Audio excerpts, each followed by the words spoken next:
की पावन पुरी तट पर विराजमान परम श्रद्धेय अर्चनी वंदनी प्रकाश मणि महा परीक्षित ने प्रश्न किया, अता प्रच्छामि संसिद्धिं योगिनाम परमं गुरुं पुरुषस्य यत् कार्यं म्रियमाणस्य सर्वथा। जिस जीव की मृत्यु निकट हो या जो जीव मरने वाला हो उसे क्या करना चाहिए।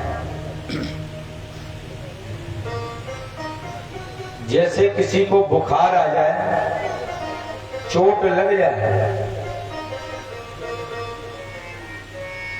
बुखार वाले को सबसे पहले चाहिए कि डॉक्टर के पास जाए, यही तो होता है। अब जिसकी मृत्यु निकट हो उसे क्या करना चाहिए।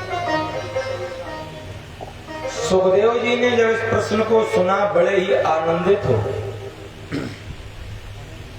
वरियानेस्ते प्रश्न, हे राजा, वरियानेस्ते प्रश्न आपका बड़ा ही उत्तम प्रश्न है। क्रतो लोकहितम् संसार के कल्याण के लिए किया हुआ प्रश्न हितकारी होता है, और जो अपने लिए केवल विचार करता है वो स्वयं के लिए होता है, और जो दूसरों के लिए विचार करता है वो महान होता है। आत्मवित्त सम्मता पुंसां श्रोतव्याति सुया परा। आत्मवित्त पुरुषों को भी मान्य है। आपने बड़ा ही उत्तम प्रश्न किया। सुखदेव जी कहने लगे, हे राजन, परमात्मा को पाने के लिए आपके पास 7 दिन का समय है। कितना है? 7 दिन का। कल बढ़िया बोल रहा था, है ना? जैसी कल सेटिंग थी वैसी कर दो। क्या छेड़ी थी क्या? कल बढ़िया बोल रहा था। बोले महाराज,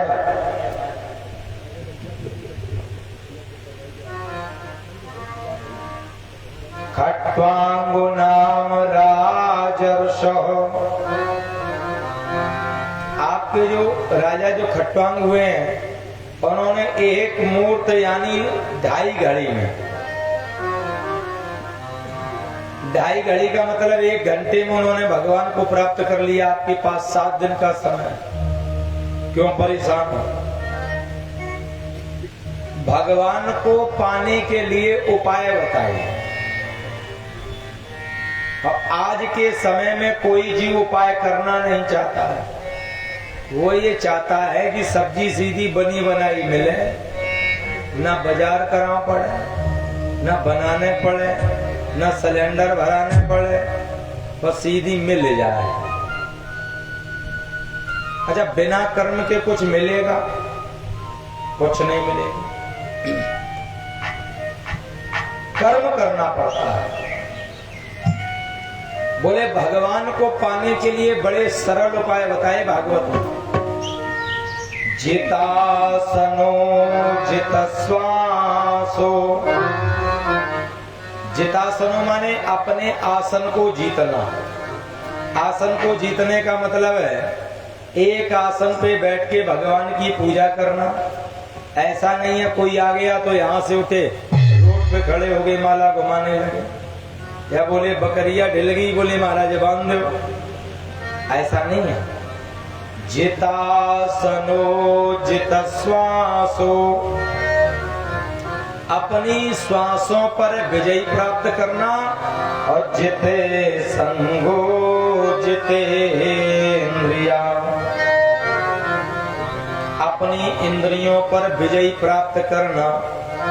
जिस जीव ने अपनी इंद्रियों को अपने अधीन कर लिया, मानो भगवान उसके बस में हो।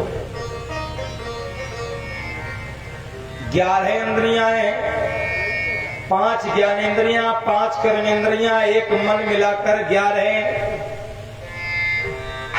और सबसे खराब जो इंद्रिय है वो है आंख। आंख ने यदि देखा ना होता तो मन में कभी विचार आया ना होता, और मन में जब विचार ना आता तो पैरों से चल के गया ना होता, और हाथों ने उस वस्तु को उठा के मुख में रखा ना होता। तो जो खराब इंद्रिय है हमारे हिसाब से तो उसे हटा देना चाहिए। क्यों बदल, आंखें फोड़ दो, काम खत्म। न देखेंगे कहा नहीं जाता, अंधा देखे तो पतिया, या देखेगा नहीं तो बेचारा क्या जाने संसार में क्या हो रहा, अच्छा या बुरा। अब जैसे टेंट लगा है, आपको दिख रहा, आप कमी निकालोगे, और कोई ब्लेंड हो उसके लिए तो सब अच्छा है। किसी ने एक बार एक प्रश्न बड़ा सुंदर किया, बोले गुरुजी ये बताओ, जो जिनके आंखें नहीं होती हैं उन्हें ये कैसे पता चलता है कि अब सुबह हो गया? भाई उनके लिए तो रात दिन एक है। ये ईश्वर की कृपा है, अनुभव होता है। आंख वाला जितना नहीं कर सकता है, बिना आंख वाला परमात्मा को पा सकता है। सूरदास जी क्या थे? अंधे तो थे। एक बार बांके बिहारी के मंदिर में गए वृंदावन, लोगों ने कहा देखो ये अंधा भी आया दर्शन करने। सूरदास जी कुछ बोले नहीं। मंदिर की सीढ़ियों पर जैसी चढ़ने लगे, पूछा, लोगों ने फिर यही कहा। सूरदास जी ने बड़ा सुंदर जवाब दिया, बोले ए आंख वालों, आपको आंखें, आप भगवान को देख सकते हो, मुझे आंख नहीं है। कम से कम मैं इसलिए आया हूं, जिसने मुझे बनाया है वो तो मुझे देख सकता है, मैं उसे देखो या न देखो ये महत्वपूर्ण विषय नहीं है, मैं जिसके लिए गया हूं वो मुझे देखे, ये महत्वपूर्ण विषय है। अच्छा, आप तो भगवान को टीवी पर भी देख सकते हो, तो भगवान जब आपको देखें तो ये महत्वपूर्ण है। आपका देखना महत्वपूर्ण नहीं है, उसका देखना, उसकी दृष्टि पड़ जाए, मानव जीवन का कल्याण हो जाता है। इसीलिए किसी कवि ने बड़ा सुंदर एक छंद लिखा, सूर्य अनेक फेरे कण मांगत, पै पद सूर्य सुस्वादे कहाँ। आजकल कलयुग में न जाने कितने सूरदास घूम रहे, पद गा रहे, लेकिन वो सूरदास जी जैसा स्वाद नहीं है। करताल मजीरा बजाती फिरे, अमीरा मत वाली सिचा कहाँ।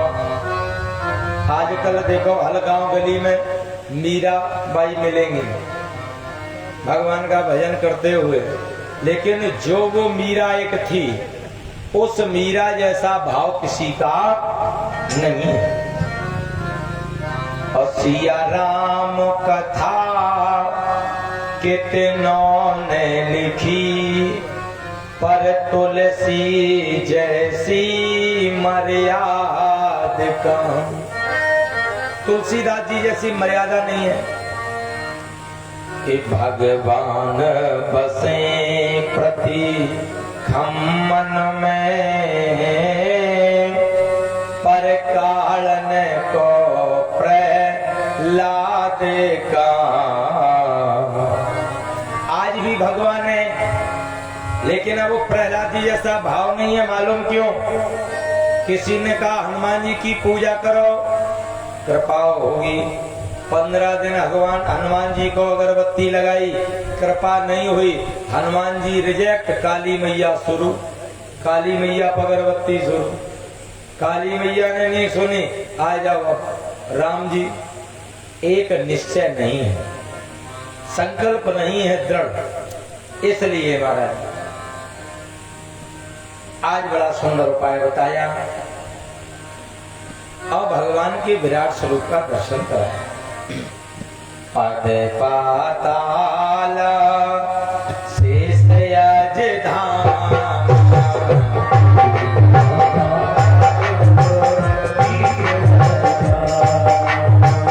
पद पाताल शेष यज धाम,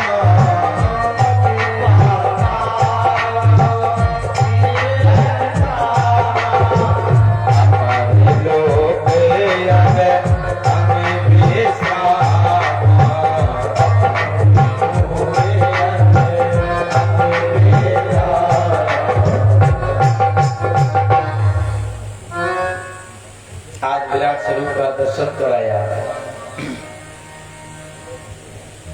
अच्छा, इस गांव में बोटिंग 500-600 की लमसम है, तब ये स्थिति है। अच्छा, एक चीज बताएं, इस कलयुग में सबसे अगर मक्कार है कोई तो वो ठाकुर है। ये मैं नहीं कह रहा हूं, मैंने कल एक छंद सुनाया था, शायद आप लोगों ने सुना नहीं। कलयुग जिस समय राजा परीक्षित को जब मिला तो राजा परीक्षित से कलयुग ने कहा, सुनो हमारा जब प्रकोप होगा कि क्षत्रिय कायर हो जाएंगे, अपने अधिकार जमाएंगे, पापी जन खून चूस करके वो अपनी प्यास बुझाएंगे। क्षत्रिय वक्त चाहिए मुझको,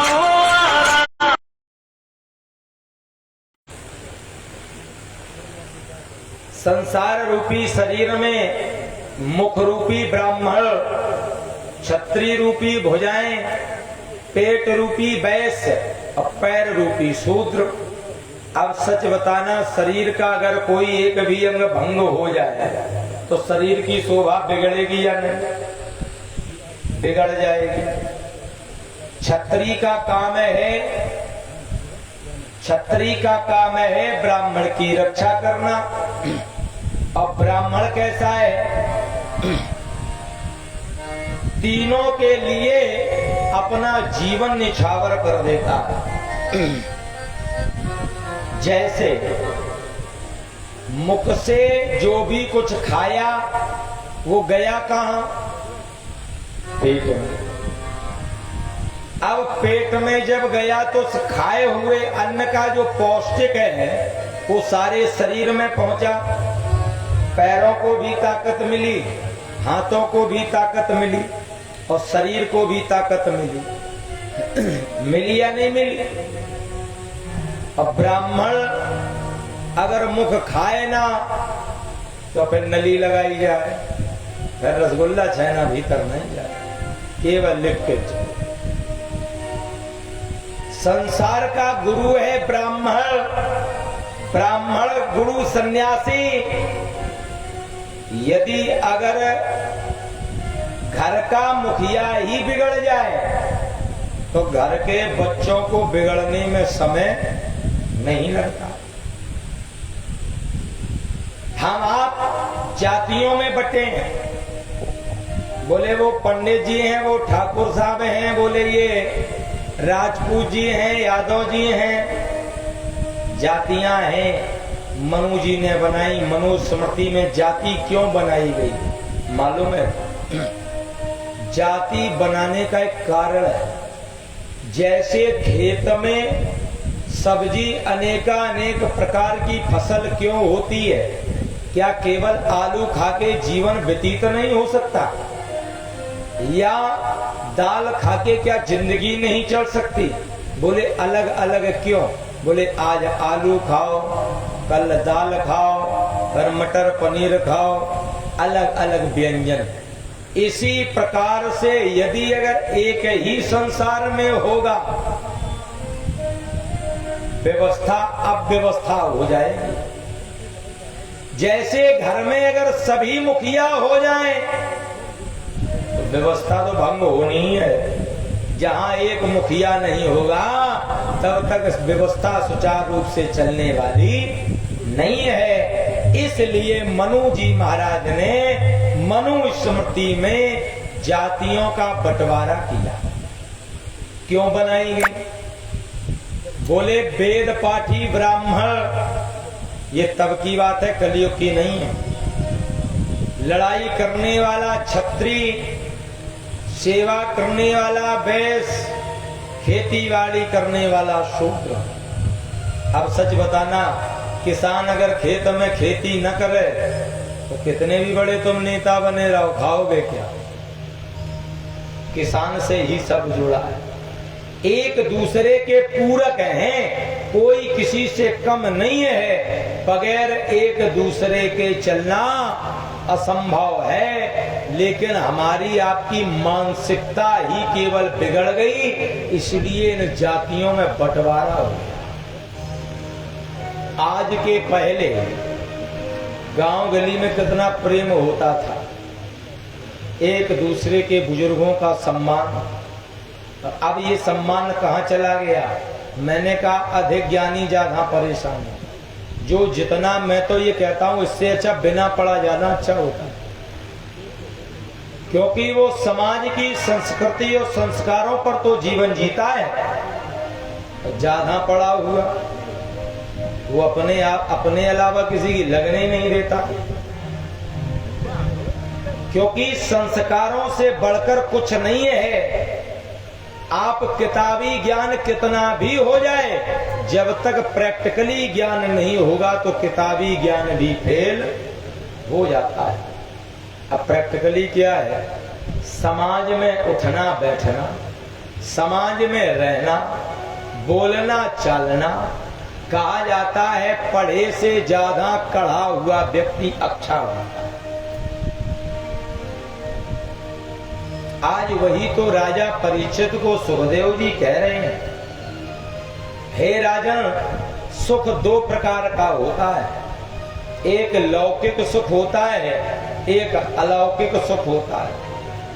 अलौकिक सुख वो होता है जो जीव को मरने के बाद प्राप्त होता है, वो किसी ने देखा या नहीं देखा। और लौकिक सुख इस भूमंडल पर, पृथ्वी पर रह करके संसार की विषय वस्तुओं का जो भोग करके जो जीवन यापन करता है, ये लौकिक सुख होता है। इसलिए महाराज आज राजा परीक्षित ने, सुखदेव जी ने राजा परीक्षित को 24 अवतारों की कथा का वर्णन सुनाया। राजा परीक्षित ने प्रश्न कर दिया, भगवान मुझे वो कथा सुनाओ, सृष्टि की रचना कैसे हो। ध्यान से सुनना महाराज। जिस समय इस पृथ्वी पर चारों ओर जल ही जल था, कुछ था नहीं, केवल प्रलय हो गई, जल ही जल है।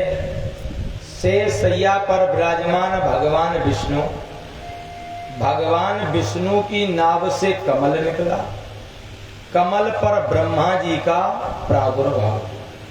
ब्रह्मा जी के कितने मुख हैं? मुख कितने हैं? सर कितने हैं? सर 5 सर हैं।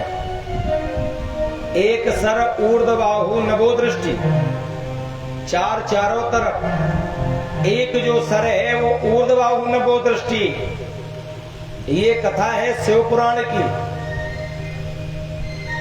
भगवान शंकर एक बार कुपित हो गए, अपने त्रिशूल से इनका 5वां सर धड़ से अलग कर दिया। पृथ्वी में पुष्कर में आकर गिरा है। सारे पृथ्वी में केवल एक ही जगह ब्रह्मा का मंदिर है, पुष्कर में, जहां उनका सर गिरा है। ब्रह्मा जी का जब प्रादुर्भाव हो गया, विचार किया क्या करें। समुद्र की लहरों से आपस में ध्वनि आ रही, टकरा रही, ता और पा, तप करो। ब्रह्मा जी तप करने लगे। विचार आया मेरा जन्म कैसे हुआ। कमल की डंडी को पकड़ के उतरना शुरू कर दिया, लेकिन कहीं भी इन्हें अंत नहीं मिला। बैठ गए। आकाशवाणी हुई तुम सृष्टि की रचना करो। सर्वप्रथम मानसिक सृष्टि की रचना की। सनक सनंदन सनातन सनत कुमार चारों पुत्रों से कहा मैथुनी सृष्टि करो। चारों पुत्रों ने मना कर दिया।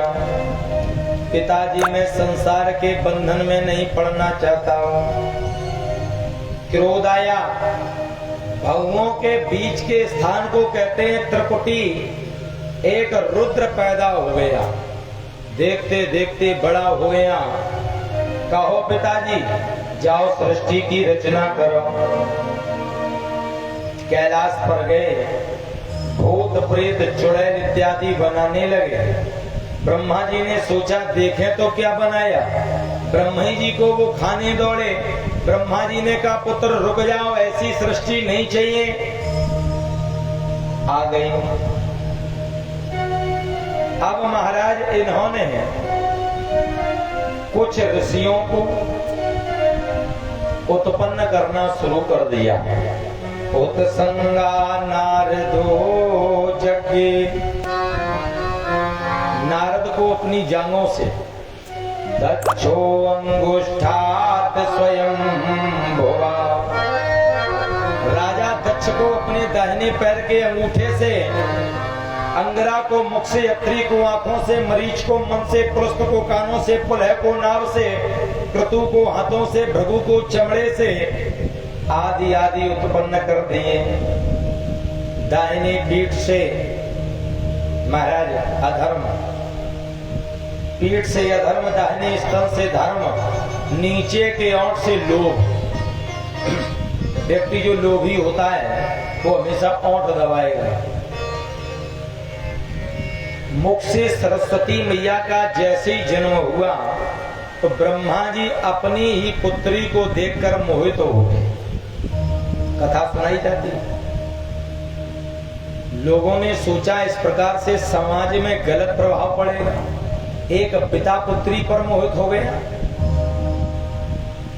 ब्रह्मा जी ने और मैया सरस्वती ने अपने वास्तविक शरीर का त्याग किया।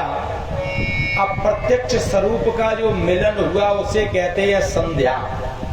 संध्या कहते हैं दिन का गमन और रात्रि का आगमन। पुनः ब्रह्मा जी आए। आधे से मनु आधे से शत्रुपा को उत्पन्न किया। मैथुनी सृष्टि रचो। पिताजी धरती नहीं है। सारी पृथ्वी को चटाई के तरीके से समेट कर ले जाकर के हिरण्याक्ष नाम का जो राक्षस है उसने रसातल में चारों ओर गड्ढा करके बिष्टा भरवा दी गंदगी और वहां पृथ्वी को रख दिया। यदि अगर ब्रह्म होगा तो गंदगी में नहीं आएगा। और भगवान बड़े होशियार। ब्रह्मा जी को आई छे सो बरहा का अवतार हुआ। बोले बरहा भगवान की जय हो। सच बताना सूकर बिष्टा को खाता है गंदगी को। और भगवान जैसे रसातल में गए। हिरण्याक्ष सारे त्रिलोकी में घूम रहा, हमसे युद्ध करो। कोई देवता युद्ध करने को तैयार नहीं। नारद बाबा मिल गए, युद्ध करो। नारद बाबा बोले का ज्यादा खुजली हो रही है। बोले और क्या, हमारे हाथों में बहुत खुजली हो रही, युद्ध करो।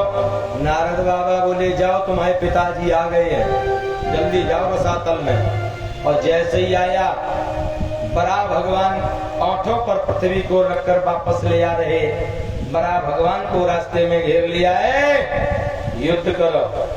भगवान ने कहा एक काम करो, युद्ध तो मैं करूंगा अभी नहीं, पहले पृथ्वी को रखाऊं फिर लौट के युद्ध करूंगा। अच्छा सच बताना, संसार में ऐसा कोई है और तुम्हें को मिल जाए दुश्मन अब वही लड़ ले हो का पहले हम घर हुई आए फिर लौट ही आए, ऐसा हो सकता है? जो घर में जाइए लौट के आइए कहूँ ना ये कहला जान बची तो लाखों पाए हैं। हिरण्याक्ष ने कहा भी युद्ध करो और नहीं माना, युद्ध होने लगा। परमात्मा ने अपने अधरों पर रखा गोविंदाय नमो नमः, पृथ्वी को स्थापित किया। इसलिए लिखा है कृपा की न होती जो आदत तुम्हारी,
परीक्षण ने प्रश्न किया ये बताओ ये हिरण्याक्ष है कौन? बोले सुनो, द्वारे पाल हरि के प्रिय